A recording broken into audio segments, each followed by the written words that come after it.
Halo guys, kita bertemu lagi bersama abang-abang kece ini di podcast LBH Semarang. Kali ini kita akan membahas hal yang sangat dinanti-nanti menjelang hari Lebaran ini ya. Ini di masa-masa bulan puasa, hal yang sangat ditunggu oleh kita semua, oleh para kaum-kaum pekerja, kaum-kaum buruh adalah yang namanya apa guys? Ya betul sekali, THR, tunjangan Hari Raya. Nah kali ini LBH Semarang di dalam podcastnya akan membahas hal itu secara lebih ringan, lebih agar mudah diterima oleh kawan-kawan semua. Nah sudah ada di samping saya ada Bang Rizky. Dia adalah pengabdi bantuan hukum di LBH Semarang. Halo Bang Rizky. Halo Arif. Ya Bang Rizky, jadi ini sudah mendekati sudah mendekati Hari Raya. Ada hal yang biasanya ditunggu oleh kita semua sebagai kaum pekerja. Ya, tanpa alat produksi. Yang namanya adalah THR. Nah, sebenarnya THR sendiri itu apa sih, Bang? Ya, THR itu sebenarnya semacam bonus atau kalau secara pendefinisian sudah jelas ya, tunjangan yang dibayarkan jelang Hari Raya Keagamaan. Jadi sebenarnya itu tidak cuma eksklusif untuk Hari Raya Keagamaan Islam, tapi Hari Raya Keagamaan apapun. Nah, secara hukum juga diatur demikian. Sebenarnya sih para pekerja itu berhak kok untuk mengajukan kepada perusahaan bahwa dia ingin menerima THR sesuai Hari Raya Keagamaannya. Kalau selama ini kan memang prakteknya seringkali dibayarkan jelang Lebaran. Yeah. Nah mungkin ini tidak lepas dari masih logika mayoritas minoritas, sehingga THR lebih sering dipahami sebagai tunjangan hari raya jelang Lebaran. Yeah. Padahal pekerja itu tidak semuanya adalah warga Muslim ya. Yeah. Ada warga agama lain yang dia juga berhak untuk mendapatkan tunjangan hari rayanya mereka. Di hari raya keagamaan mereka. Keagamaan mereka. Hanya memang implementasi di Indonesia itu diterapkan ya di hari rayanya warga yang mayoritas seperti itu ya. Nah ini menarik. Berarti THR yang selama ini saya sih pahamnya adalah THR itu hanya dikenal di Indonesia seperti itu. Nah kemudian di negara-negara sekuler yang dia ini tanpa ada campur tangan negara di dalam mereka beragamanya, itu sebenarnya ada nggak sih THR itu? Saya belum sempat riset mendalam tentang itu, tapi misalnya salah satu di India di Hari Raya Diwali itu ada, tapi itu seperti tidak menjadi wajib gitu loh. Sebenarnya di masa-masa awal kemerdekaan mungkin tahun 50-an ya, THR itu sifatnya juga demikian, tidak wajib. Nah yang awal-awalnya mempunyai hak THR itu adalah justru pegawai negeri sipil. Nah waktu tahun 50-an kan istilahnya masih pamong praja. Jadi pamong praja itu dulu PNS. Nah, nggak polisi-polisi yang menggusur, boleh disensor. Tit. Tapi waktu itu sistemnya THR itu bukan semacam bonus, tapi adalah semacam utang atau dulu diistilahkan perskot yang diberikan ke PNS jelang Lebaran, karena kan kebutuhan jelang Lebaran pasti meningkat ya. Yeah. Nah tapi kemudian di setengah tahun setelah Lebaran, 6 bulan setelah Lebaran, PNS itu diwajibkan untuk mencicil, mengembalikan uang perskot itu pada negara. Mengembalikan? Ya, begitu sistemnya dulu. Nah di tahun-tahun 50-an itu kan sebenarnya masa-masa krisis ya, kita baru revolusi fisik, ekonomi tidak stabil. Utamanya sih sembako, bahan-bahan pokok itu naik, bahkan kenaikannya sempat lebih dari 100% gitu. Sehingga itu sangat memberatkan bagi seluruh kaum pekerja, baik kaum pekerja swasta maupun pegawai negeri. Nah waktu itu di pertengahan tahun 50-an muncullah suara-suara untuk dari gerakan buruh, dari kalangan buruh untuk menjadikan THR sebagai hak buruh. Nah, terus pada masa itu karena waktu itu gerakan buruhnya sangat besar, sangat kuat, sangat militan gitu. Akhirnya itu berusaha dimediasi oleh pemerintah lewat surat edaran. Oh ya, yang tertinggal tadi sebenarnya sebelum gerakan buruh itu serius menyuarakan hak THR, itu sebenarnya Masyumi yang lebih dulu untuk mendorong itu. Kemudian ide itu ditangkap oleh gerakan buruh, salah satunya Sentral Organisasi Buruh Seluruh Indonesia (SOPSI). Kemudian itu advokasi kebijakannya diseriusin, sampailah pada, saya lupa persisnya, akhir 50-an atau mungkin awal 60-an itu THR dijamin secara hukum sebagai hak buruh. Jadi kenapa ada THR di Indonesia? Pertama, itu mengakomodir sebenarnya konteks sosial di Indonesia. Masyarakatnya banyak yang religius gitu. Religius. Ya, religius. Ya, minimal dia mengakui lah nilai-nilai ketuhanan. Saya tidak mau menyinggung ibadah sebenarnya di sini. Tapi kemudian setelah kemenangan itu ada upaya nih dari rezim Soeharto untuk mendelegitimasi kemenangan buruh itu. Jadi waktu awal-awal zaman Soeharto tuh bahkan THR itu dijadikan sebagai sesuatu yang tidak wajib sebenarnya. Ada beberapa persyaratan yang melonggarkan pemberian THR. Nah, jadi hak buruh tidak begitu terjamin sampai kemudian akhirnya tahun 90-an SBSI di Medan itu melakukan mogok besar-besaran yang akhirnya berhasil mendorong pemerintah untuk kembali menjamin bahwa THR adalah hak setiap buruh. Nah, jadi intinya adalah THR itu adalah hasil perjuangan dari gerakan buruh. Berarti lika-liku perjuangannya panjang sekali ya, dari awal kemerdekaan, kemudian tadi ada fase 40, 50, 60, sampai kemudian masa Soeharto, sampai akhirnya jelang reformasi itu dan sebagai hak. Nah, kalau tadi disampaikan bahwa itu adalah diperjuangkan oleh beberapa gerakan buruh, kemudian tadi juga sempat disinggung ada Masyumi juga yang awalnya didorong oleh mereka gitu. Nah, sebenarnya ini menarik. Apakah THR ini sebenarnya untuk siapa aja gitu? Apakah hanya untuk mereka yang berserikat atau hanya mereka yang beragama Muslim atau seperti apa? Ya, kalau untuk konteks agama seperti di awal tadi ya, sebenarnya buruh apapun agamanya, apapun kepercayaannya itu berhak atas THR. Karena sebenarnya tadi juga terlupa, itu sebenarnya bukan semata untuk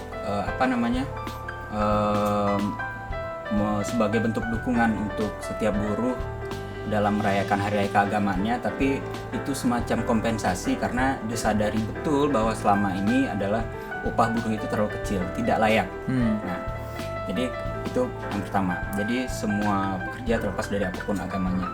Nah, terus yang perlu diperhatikan lagi, sekarang kan banyak model hubungan kerja yang unik-unik tuh. Nah, ada yang kalau tetap relatif aman sebenarnya, ada pekerja kontrak, outsourcing, bahkan pekerja harian lepas. Nah, kalau kita lihat secara normatif di Peraturan Menteri Ketenagakerjaan tahun 2016, itu sebenarnya apapun jenis hubungan kerjanya, itu berhak atas THR. Siapapun ya, ini menjadi catatan teman-teman. Siapapun itu berhak mendapatkan. Ya, termasuk sebenarnya pekerja harian lepas yang secara upah mungkin relatif tidak stabil ya, tidak sestabil pekerja tetap ataupun pekerja kontrak. Itu diamanatkan oleh hukum. Cuma memang untuk penghitungan besarannya, nah kita udah masuk ke besaran, itu agak berbeda dengan pekerja kebanyakan yang bekerja dengan sistem tetap atau kontrak. Karena kan kalau sistem kontrak dan tetap itu relatif sudah ada perhitungan lewat upah minimum. Kabupaten kota ataupun dalam konteks Jakarta itu upah minimum provinsi. Nah, kalau yang harian lepas nih itu dihitung berdasarkan rata-rata upah selama, jadi upahnya selama 1 tahun belakangan 12 bulan itu dihitung dulu, kemudian dicarilah rata-ratanya. Terus baru kemudian ditentukan berapa sih hak THR-nya. Berarti tadi poinnya adalah ini menjadi hak siapa saja yang dia itu bekerja seperti itu ya, dia itu berhak untuk mendapatkan THR. Kemudian tadi juga disampaikan mengenai bagaimana persentase atau besaran dari THR itu mereka bisa dapatkan. Mungkin lebih lanjut tentang besaran itu, mungkin sudah diketahui oleh kawan-kawan yang menyaksikan podcast ini bahwa sebenarnya besaran THR itu adalah 1 bulan gaji. 1 bulan gaji untuk pekerja yang sudah bekerja lebih dari 12 bulan. Sementara untuk yang kurang dari 12 bulan itu proporsional. Misalnya dia baru bekerja 3 bulan, itu kan 3 bulan 1/4 tahun ya berarti. Berarti dia berhak atas 1/4 gaji pokok. Kalau setengah tahun ya berarti setengah gaji pokok. Ada rumusnya di Permenaker tahun 2016. Cuma memang yang menjadi kendala tadi ya di dalam konteks buruh harian lepas. Nah itu karena memang penghitungannya agak susah. Dalam prakteknya sering kali itu berdasarkan apa ya? Ya semacam kebijakan sepihak, keputusan sepihak dari perusahaan untuk membayarkan THR berapapun dia mau. Memang kalau secara pembuktian agak susah tuh di konteks pekerja harian lepas, karena kan banyak perusahaan yang tidak tertib administrasi sebenarnya, tidak memberikan slip gaji, tidak ada hitung-hitungan jam kerja yang jelas, dan segala macam, sehingga itu menyulitkan sebenarnya dalam perhitungan. Nah sayangnya praktek-praktek buruk dalam ketenaga kerjaan ini itu dibiarkan oleh negara. Misalnya tuh di sistem kerja kontrak. Nah secara hukum sebenarnya kan sudah ada limitasi atau pembatasan.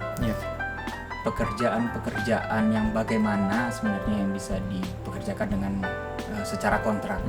Tapi pada prakteknya kita tahu, semua orang tahu bahwa sekarang pekerja kontrak itu persentasenya mayoritas. Gitu. Nah itu salah satu catatan sebenarnya. Ada kelalaian dari negara dalam memperhatikan jenis hubungan kerja, sehingga kemudian pada prakteknya itu berpotensi untuk mengurangi hak-hak pekerja dalam hal THR.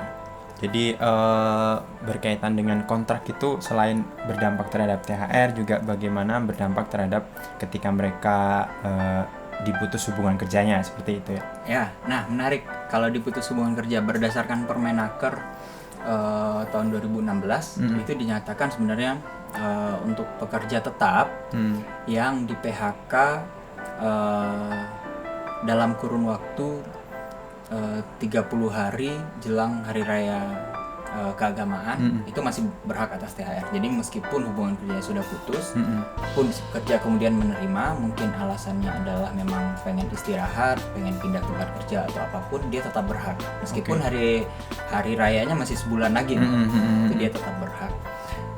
Cuma yang menjadi tantangan adalah sangat banyak pekerja-pekerja kontrak yang itu kontraknya diakali oleh perusahaan. Nah misalnya kontraknya itu dibikin habis persis sebelum Lebaran atau beberapa hari sebelum Lebaran, sehingga karena tidak ada jaminan normatif atau jaminan hukum bagi mereka untuk mendapatkan THR, mereka agak kesulitan sebenarnya untuk mengadvokasi hak. Ya, ini nanti kita akan bahas lebih lanjut tentang itu ya. Nah, tapi sebelum ke bagaimana proses pembayaran kemudian nantinya bedanya pekerja tetap dengan yang apa tadi? Kontrak.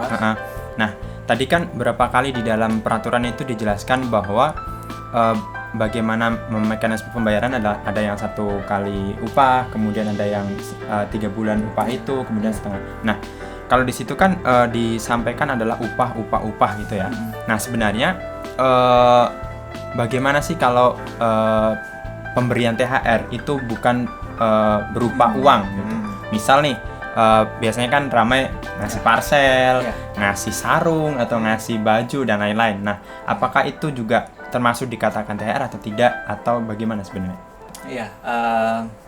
Sebenarnya sih secara hukum itu tidak dapat dikategorikan tunjangan hari raya atau THR keagamaan, karena tegas diamanatkan bahwa THR itu bentuknya adalah uang. Nah jadi tidak bisa, misalkan katakanlah ya, sebuah perusahaan yang memproduksi sarung atau batik yang harga pasarnya itu 1 juta gitu ya, 1 juta per piece. Nah kemudian setelah dihitung-hitung hak pekerjanya adalah 2 juta, kemudian dikasih 2 piece pakaian batik tadi atau sarung. Nah itu tidak boleh, karena bentuknya harus uang. Karena yang berhak mengelola itu adalah si pekerja, mau dia belikan itu ke sarung, mau dia belikan itu ke kue, ke apapun, itu terserah pekerjanya. Jadi intinya adalah bentuknya harus uang. Kalaupun parcel itu sifatnya adalah pelengkap. Besaran uang sesuai gaji pokok bulanan ini harus diberikan dulu oleh perusahaan kepada pekerja. Kemudian kalau mau ditambah parcel atau bingkisan terserah, itu boleh. Pasti kewajibannya tunai dulu. Berarti kalau berdasarkan hukum yang berlaku di Indonesia, THR itu wajib berupa uang gitu ya, upah gitu. Kemudian kalau ada real parcel, baju dan lain-lain, itu adalah hal yang diperbolehkan atau hukumnya kalau di agama Muslim itu sunnah gitu ya. Gitu, bener ya? Bener kan? Insya Allah. Tadi jadi poinnya adalah sebenarnya di dalam hukum Indonesia atau di peraturan-peraturan yang sekarang berlaku, THR itu harus berupa uang seperti itu. Kalau kalian dikasihnya berupa parcel atau berupa sarung atau baju, itu bukanlah THR dan harus dilawan. Nah tadi masuk ke dalam yang tadi disampaikan mengenai tantangan. Tadi itu disampaikan bahwa kadang ada yang diputus 1 bulan sebelum hari raya, ada yang menjelang hari raya, yang pekerja-pekerja kontrak justru akan lebih parah lagi. Nah, selain itu tantangan apa lagi sih yang akan diterima oleh buruh berkaitan dengan hari raya gitu? Kalau tadi ada pekerja tetap, kemudian ada kontrak, bahkan ada yang outsourcing, kemudian ada yang pekerja lepas gitu. Ya, tantangannya sebenarnya ini ya, situasi pandemi ini. Selain tadi ya tantangan ragam hubungan kerja tadi, situasi pandemi ini telah dimanfaatkan oleh perusahaan menjadi semacam alasan pembenar gitu untuk mengebiri hak-hak buruh berkaitan dengan THR. Nah, kalau di masa normal aja sebenarnya kita masih menyaksikan tuh pembayaran THR itu seringkali bermasalah. Nah, sekarang di masa pandemi, di masa krisis begini, dan kita tahu sebenarnya yang mengalami krisis itu nggak perusahaan tapi buruhnya juga mengalami krisis perekonomian. Adanya model-model unik pembayaran THR, ada yang dikurangi, ada yang dicicil, atau ada yang ditunda gitu. Nah, sementara secara hukum kan itu diwajibkan bahwa maksimal 7 hari sebelum Lebaran, setelah-telatnya. Maksimal 7 hari setelah-telatnya 7 hari sebelum Lebaran. Ya mau itu udah masuk masa cuti bersama atau apapun nggak urusan, tapi angka 7 hari itu mesti sangat diingat. Kemudian dari tahun lalu, berkaca dari tahun lalu ya, itu Lebaran tahun lalu itu bulan Mei, pandemi berarti di Indonesia baru sekitar 2 bulan atau 2,5 bulan gitu ya. Nah, itu perusahaan udah pada ngeklaim bahwa kami merugi. Sehingga kemudian itu disambut oleh Menteri Ketenagakerjaan, diterbitkanlah surat edaran yang membenarkan pembayaran THR secara dicicil. Nah, ini kan sebenarnya mengandung 2 masalah. Pertama, tentu kita skeptis ya bahwa hanya dengan 2 bulan atau 2,5 bulan pandemi perusahaan telah merugi. Karena mungkin produksinya berkurang, ordernya berkurang. Tapi kalau dibilang rugi tentu nanti dulu. Itu pembuktiannya sangat kompleks. Nah, kemudian itu permasalahan pertama. Permasalahan kedua, negara alih-alih dia menagih perusahaan atau nantangin balik si perusahaan nih. Harusnya kan kalau negara itu kan berpihaknya ke yang lebih lemah. Jadi kehadiran negara dalam sistem ketenagakerjaan atau dalam sistem hubungan industrial kita kan sebenarnya fungsinya untuk menyeimbangkan kekuatan buruh dan pengusaha. Pengusaha ini super power, dia punya modal, punya uang yang sangat banyak. Kemudian negara ini harusnya mendukung buruh. Tapi kan di negara kita agak unik ya sebenarnya. Ya di negara-negara lain juga justru si pemerintah mendukung yang kuat nih. Diterbitkan surat edaran tadi yang membenarkan THR dicicil, dan akhirnya THR dibayarkan dengan cara dicicil. Di beberapa perusahaan di Tengaran, misal di Kabupaten Semarang, itu bahkan ada yang sampai cicilannya dari Mei sampai akhir tahun, sampai Desember. Terus kemudian di Klaten juga saya menemukan ada pabrik yang mengurangi secara sepihak jumlah THR pekerjanya dari yang harusnya itu 1.900.000 sekian, 1.940.000 itu hanya dibayarkan 700.000, 800.000. Alasannya gampang saja sebenarnya. Ya ini lagi pandemi dan kami merugi. Nah, dan tidak ada penegakan hukum yang efektif untuk itu. Jadi tantangannya itu. Kemudian kesalahan yang sama dilakukan pemerintah tahun ini karena pemerintah kembali menerbitkan surat edaran serupa. Nah, di tahun ini memang ada klausul di surat edaran Menteri Tenaga Kerja bahwa perusahaan yang ingin membayar THR dengan cara dicicil itu harus menunjukkan laporan keuangan kepada pekerja pertama, dan kemudian itu harus disepakati oleh si pekerja. Nah, kesepakatan pembayaran THR secara cicilan ini kemudian harus dicatatkan di Dinas Tenaga Kerja. Nah, ya itu sebenarnya secara sekilas tampak nggak bermasalah, tapi kita tahu ya tampak ini sebagai jalur suci untuk mendapatkan THR ya. Iya, tapi kita tahu ya sebelum pandemi aja nih yang THR itu cuma diatur dalam aturan hukum, itu pelanggarannya luar biasa, apalagi cuma SE. Misalnya minggu lalu atau 2 minggu yang lalu saya lupa baca koran Radar Solo, itu di Karanganyar ada nih beberapa orang mengatasnamakan pekerja mendatangi Disnaker, kemudian menyatakan bahwa kami rela THR kami dicicil. Nah, sebenarnya untuk mensiasati yang tadi tuh ada persyaratan-persyaratan yang agak saklek sekilas ya. Itu praktek-praktek unik yang muncul. Nah, selain itu ini sejauh ini belum ada pemberitaan tentang hal ini karena Lebaran masih sekitar 2 minggu lagi ya. Potensi masalah yang akan muncul adalah bahwa si pekerja ini akan ditekan oleh si perusahaan. Ditekannya dengan cara apa? Kamu harus menandatangani persetujuan bahwa THR-mu dibayar dicicil, kalau enggak kamu kupecat. Dan karena sistem kerjanya kontrak, ya sudah, mau nggak mau akhirnya ditandatangani lah itu, meskipun di bawah paksaan. Secara hukum kan kita tahu sebenarnya semua perjanjian yang dibuat di bawah paksaan itu tidak sah sebenarnya. Nah, tapi di sisi lain pemerintah telah menciptakan iklim lapangan kerja kita yang sedemikian rupa yang membuat buruh menjadi bergantung dan lemah. Kemudian ya akhirnya mau nggak mau pilihan itu diambil, pilihan pahit itu diambil. Nah, itu permasalahannya sebenarnya dalam konteks pemenuhan hak THR. Jadi poinnya kalaupun negara, kalaupun pengusaha itu mengaku dia ini sedang terkena dampak dari pandemi, tapi nanti dulu itu harus peraturannya nggak boleh, tetap THR itu H-7 sebelum hari raya itu harus dibayarkan seperti itu. Nah, dan itu bentuknya uang.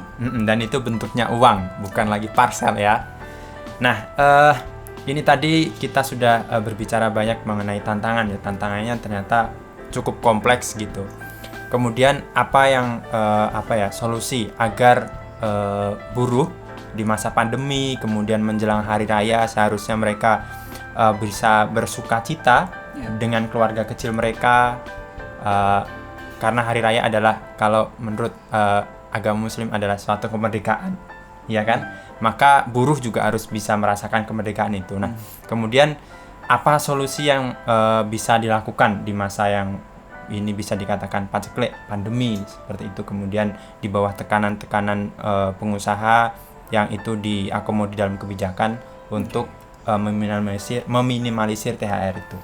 Iya, 2 hal. Yang pertama adalah sebenarnya jaringan masyarakat sipil bersama serikat buruh sedang mencoba menginisiasi pos pengaduan THR.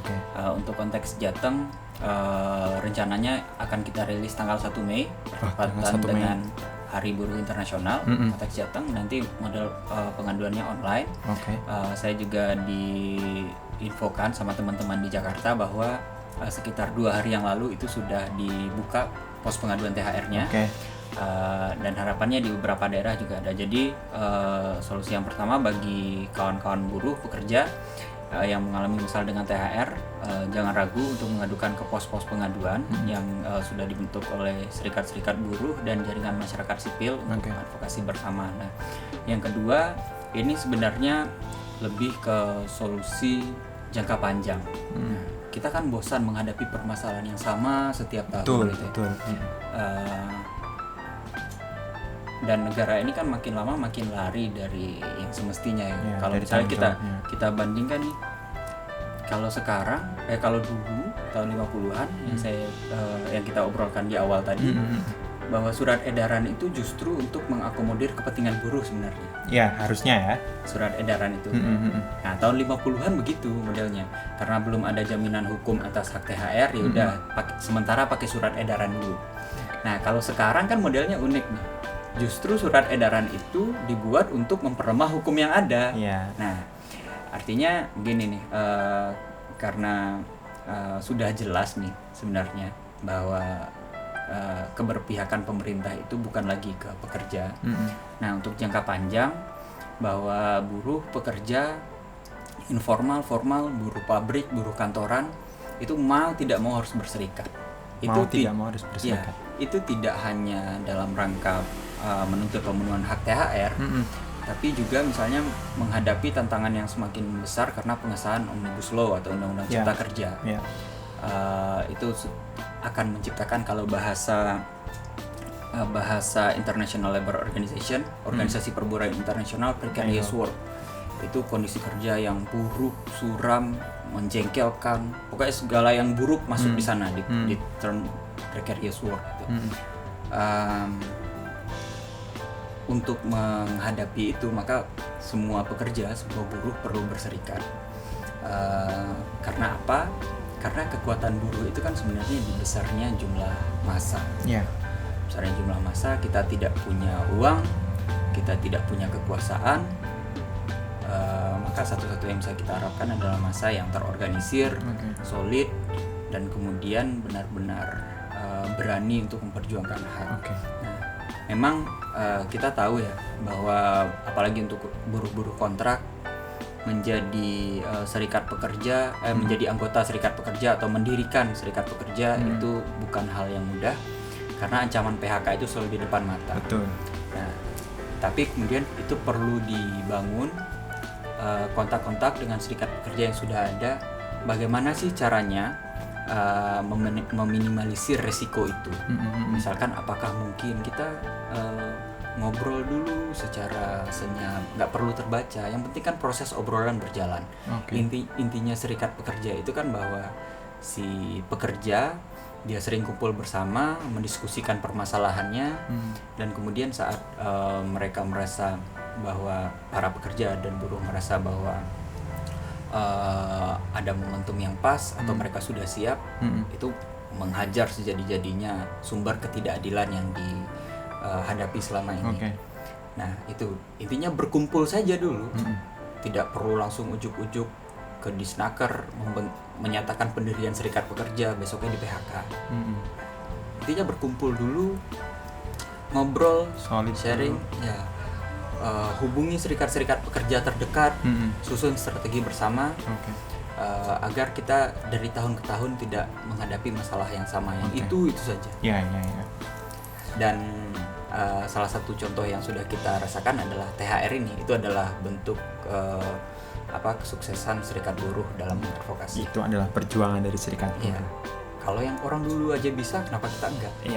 Ini tadi kita sudah ada 2 poin ya solusi. Yang pertama adalah bahwa di Jawa Tengah telah nanti tanggal 1 Mei saat May Day akan launching juga berkaitan dengan posko THR, yang itu selain LBH juga berkolaborasi dengan serikat-serikat buruh yang ada di Jawa Tengah. Ya, sejauh ini sudah ada 6 serikat buruh yang menyatakan, dan kita masih coba untuk mengajak kawan-kawan lain, kawan-kawan serikat buruh lain. Jadi ini konsepnya bukan posko LBH tapi posko bersama. Poinnya adalah akan ada posko bersama LBH dengan jaringan-jaringan serikat buruh silahkan bagi teman-teman yang memang sudah berserikat untuk bisa kita perjuangkan ini bersama. Kemudian bagi teman-teman yang memang belum berserikat, belum ada serikat di dalam di dalam perusahaannya, poinnya adalah poin kedua tadi. Kita harus bersolidaritas, kita harus bergabung, kita harus punya serikat, kita harus berserikat seperti itu. Oke. Jadi buruh itu kalau di dalam jargon-jargon aksi adalah buruh bersatu tidak bisa dikalahkan.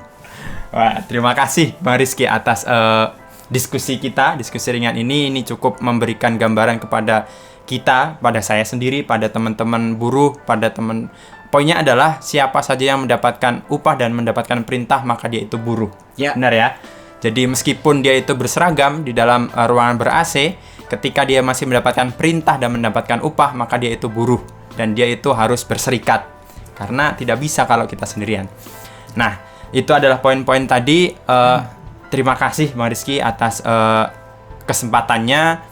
Teman-teman silahkan kunjungi channel YouTube-nya LBH Semarang. Di situ ada beberapa pembahasan-pembahasan menarik berkaitan dengan hal-hal yang sedang hangat atau yang akan muncul di Jawa Tengah maupun di nasional.